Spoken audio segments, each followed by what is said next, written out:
Today we'll be learning about life in the 1950s. With this lesson, I'll give you a perspective of life during that time. Perspective is a way of thinking about something or seeing it from a point of view. I'll be using pictures to put the 1950s culture into perspective. My ELL student is Alenka. She is a 9th grade student who speaks Polish. She speaks little English but is slowly improving in class. Mrs. Burnett has noticed that Alenka struggles with speaking, reading, writing, and listening while in class.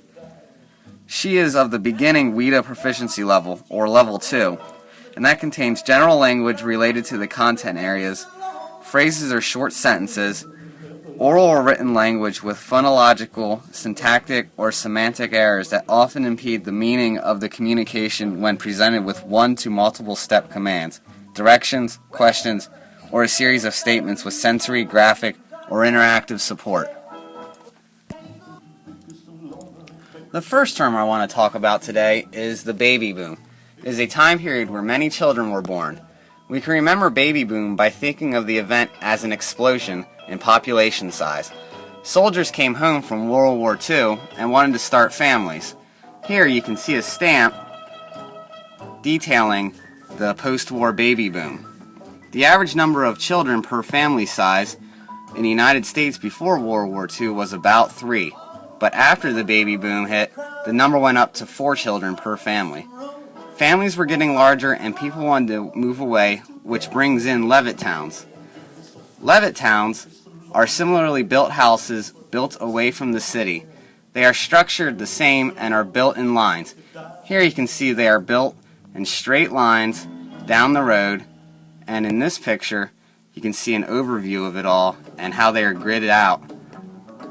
Levitt towns got their name from the man that came up with the idea, William Levitt. We can easily remember the term for these communities by breaking up the word. The first part is the man's name, and the second part is town. With the baby boom in full swing, teenagers needed a way to outlet themselves, and that is rock and roll.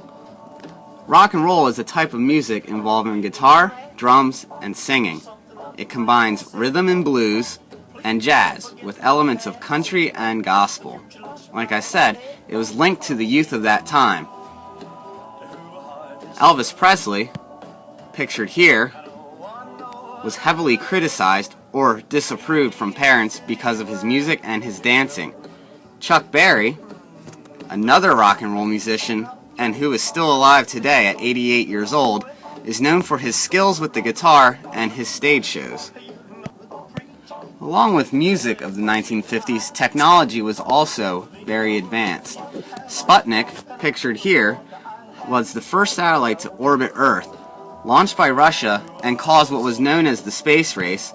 In the years that came after Sputnik, Russia and the United States increased research in technology because neither country wanted to fall behind the other.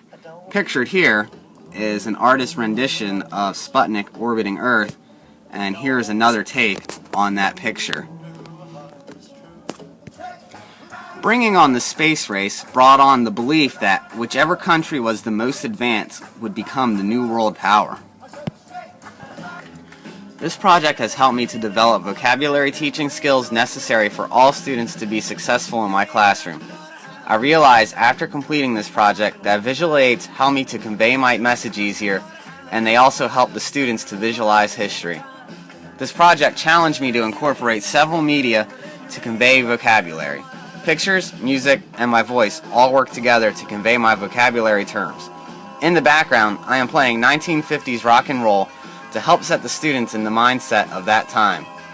Discussing vocabulary definitions in detail helps beginner-level language learners and is necessary for them to understand the lesson. I related boom with an explosion in population and used structural analysis with Levittown by breaking the word up.